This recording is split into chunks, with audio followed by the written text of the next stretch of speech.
Hi students, today we're going to go over our CAP 2 assignment in this review video. You should see in the feedback section for your assignment that you should watch this video in order to better understand why you received the grade that you did.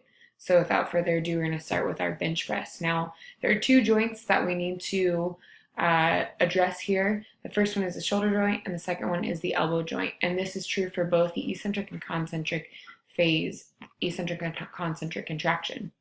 So first of all, an eccentric contraction is when your muscles are elongating, all right? And a concentric contraction is when your muscles are returning to their original size and or shortening. So we'll start with our joint action here. Inside of the bench press, the shoulder is experiencing extension, all right? So we're pulling the bar back, we're working against gravity to hold the bar, and we're extending our shoulders back. Or you can label this as horizontal abduction. I would like to see both of them, but we have to be in line with the correct plane. So if you wrote extension, then you're working in the sagittal plane. If you wrote horizontal abduction, you're working in the transverse plane. So extension is here, and horizontal abduction is, let's see if I can get my hand in the frame, here, okay? So both apply to the bench press. Neither are wrong, but I would love to see both of them there. So we're working in the sagittal and the transverse plane. The agonist for this movement, for the shoulder, is the anterior deltoid and the pectoralis major. Now, a lot of people would think, oh, I thought my antagonist was my biceps brachii and pulling the bar down. Well, that's not true, all right? Your biceps brachii is here, right? And if you're pulling the bar all the way down, you're working against gravity, your muscles are elongating, and you're using that anterior deltoid and your pectoralis major, okay? And the type of contraction is eccentric. It's also listed on your assignment, just a little hint for you. So you're supposed to put all these eccentric contractions here and then concentric contractions here. Your antagonist is your posterior deltoid. For the elbow is experiencing flexion. So as the bar comes down, our elbow flexes. This is in the sagittal plane as well as the transverse plane because we're working in line with the shoulder as well. Okay, the agonist here is our triceps brachii. The type of contraction is eccentric because the muscle is elongating as we're working against gravity. And then our antagonist is actually our biceps brachii. So just a reminder for you, the agonist is the prime mover. It does most of the movement. The antagonist opposes the agonist, which means it is not the prime mover, all right? It's doing the opposite action of the prime mover. Moving on to our concentric phase. Keep that picture in frame. At the shoulder, we're experiencing flexion. So now in the concentric phase, we're pushing the bar up, all right? We're pushing away from gravity, and we're fully extending. So our shoulder is experiencing flexion, our elbow is experiencing extension. As we push the bar up, our shoulder comes away from our body, and now we're experiencing horizontal adduction, all right, because we're pushing the bar up and our shoulder is coming in towards the midline of our body. This occurs in the sagittal and the transverse plane, as does the elbow, occurs in the sagittal and transverse plane. The agonists for this movement are the same, the anterior deltoid and the pectoralis major. They're the same for the eccentric and the concentric phase. We're working in a concentric contraction. The muscles are shortening, returning to their normal size, and then the antagonist muscle is your posterior deltoid. For the elbow, like I said, we're in extension, working in the sagittal and transverse plane. Our agonist is our triceps brachii. It's doing most of our work, so as we push up, our muscles are shortening, and most of the work is being done back here by our triceps brachii. It's a concentric contraction, and our antagonist is our biceps brachii. So that is our bench press. Our second exercise is the bent over row. So we're going to start in the eccentric phase, the eccentric contraction. We have four major joints here. The first one is the elbow, the second is the shoulder, hip, and spine. I know that there were two shoulders listed. I don't remember whether or not it was this exercise or the barbell squat, but I've simplified it for you. We really care about the glenohumeral joint. That's why it's labeled GH. And so I really only graded off of the GH. So we're going to start with our elbow. As we're working through the eccentric phase, we're experiencing extension. Okay, remember eccentric means elongating. So we're pulling the bar up. We're pulling the bar away from gravity.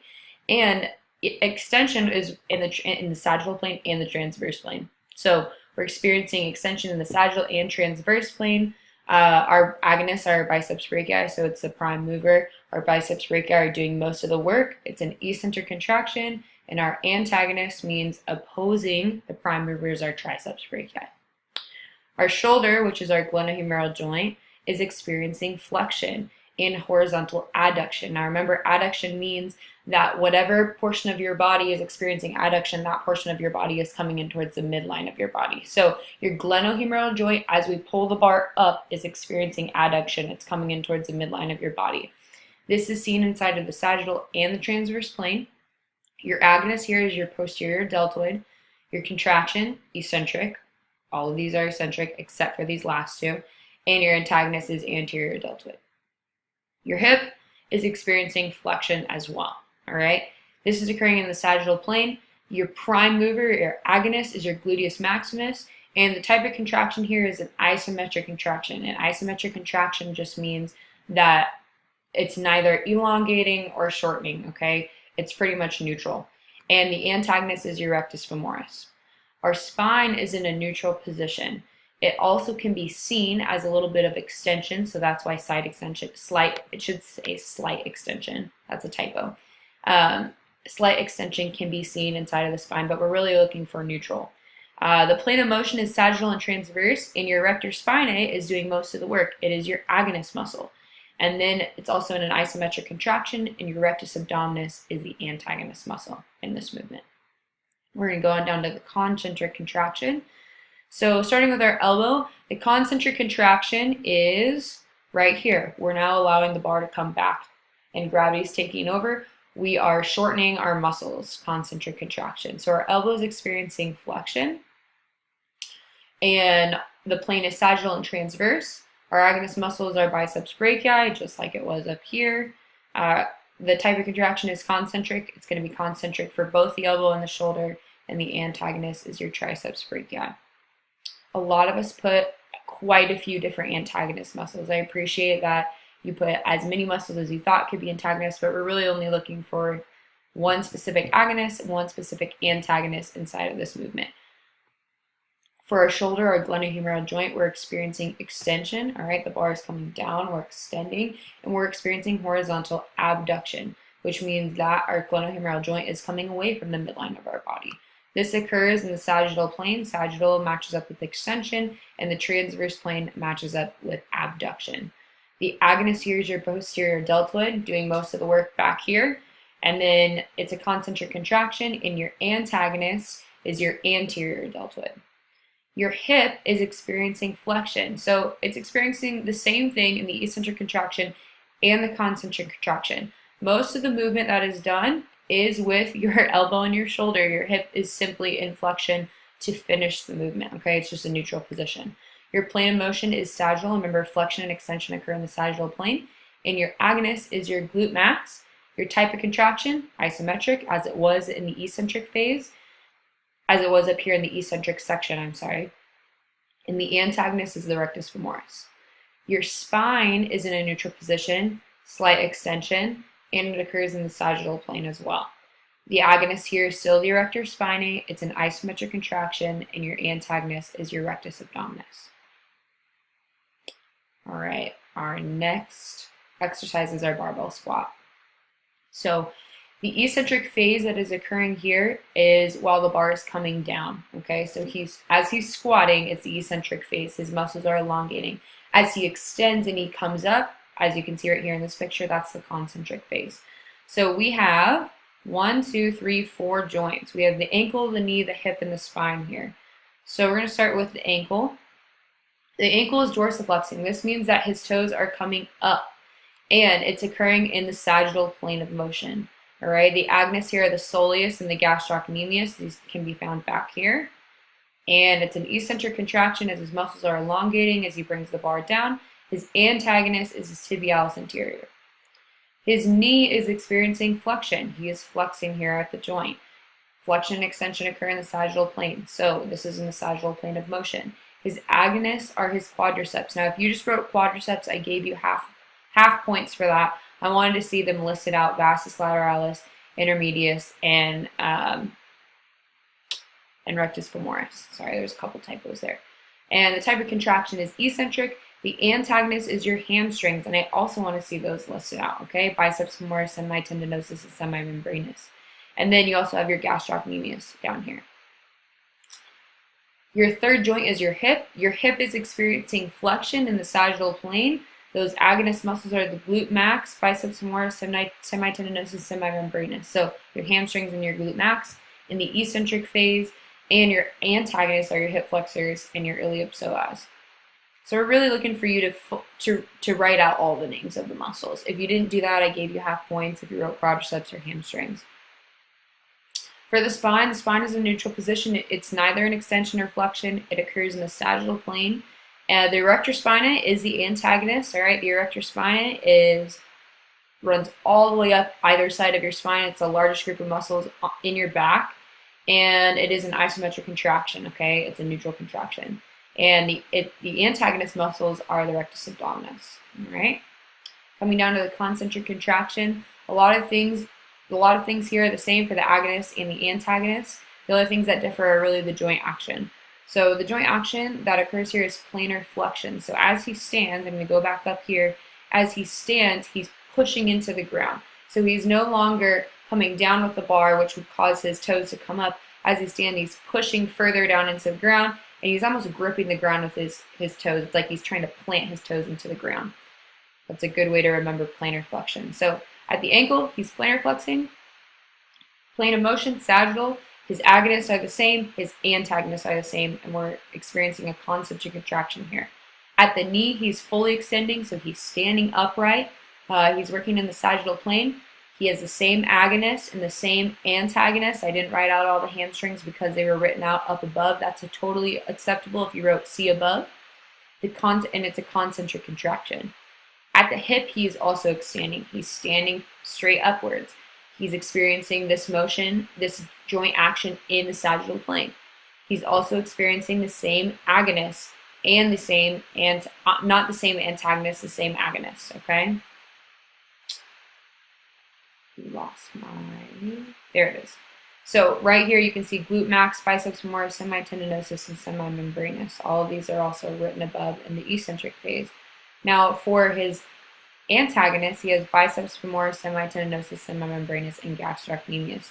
So these are a little bit different here, okay? As he's standing all the way upward, he has a little bit of different antagonist muscles inside of the concentric phase. His spine is experiencing a neutral position, and this is also working in the sagittal plane.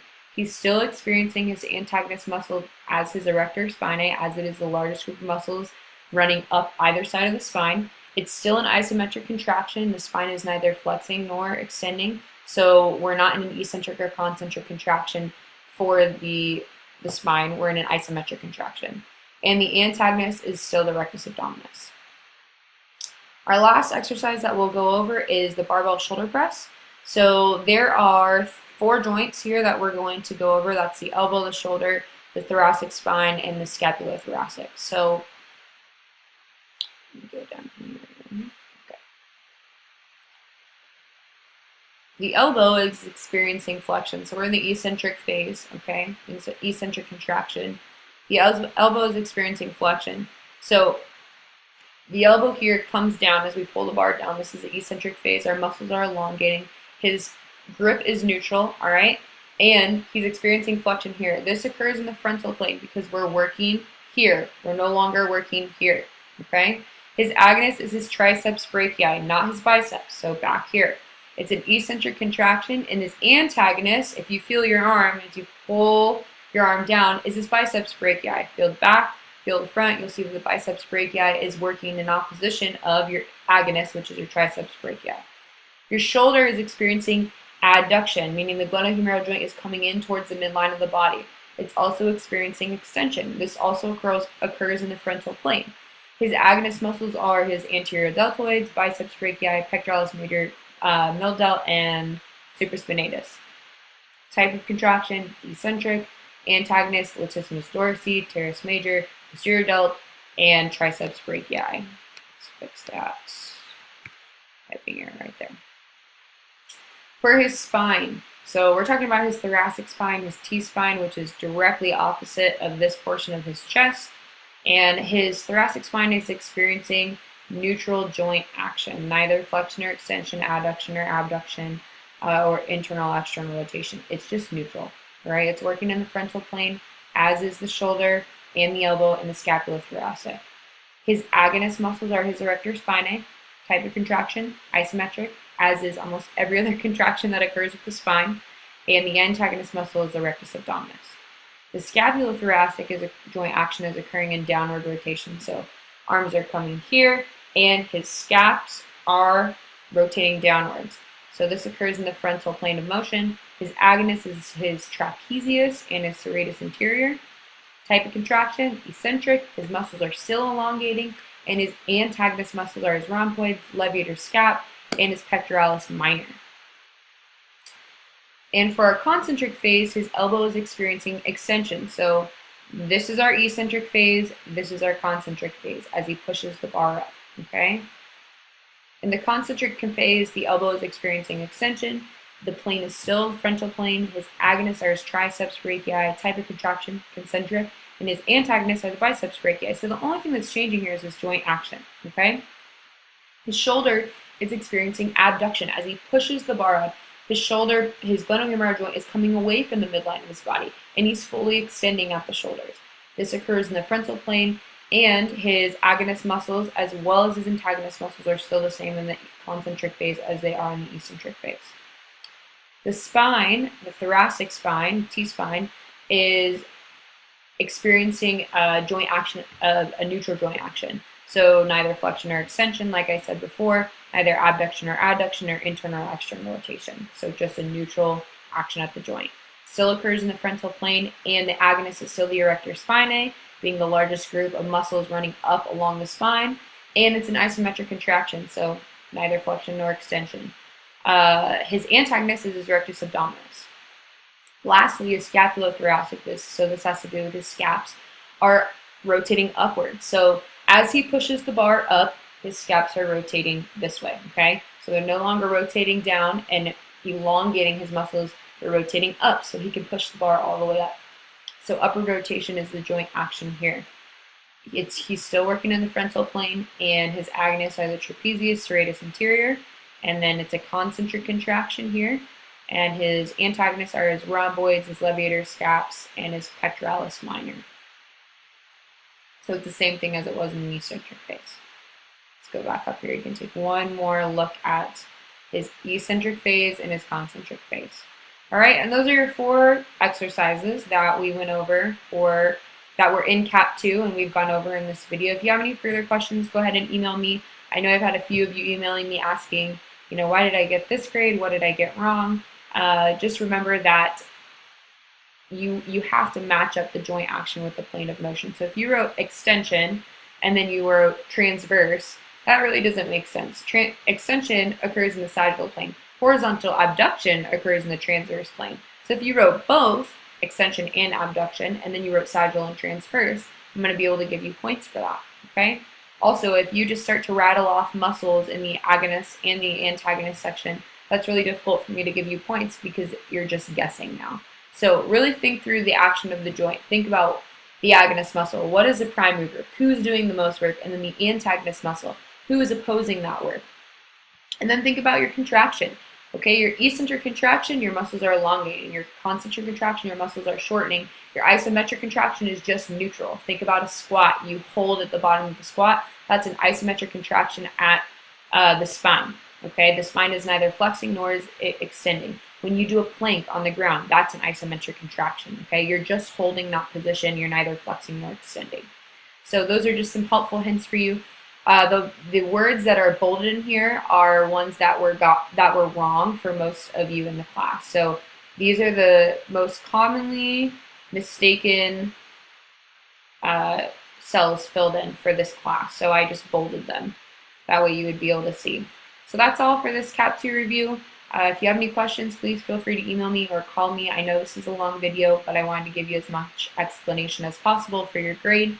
Remember, if you don't get it, ask for help now so that I can help you before you take the final and before you turn in your critical assignment for this class. All right? Have a great night, and I look forward to reading the rest of your work.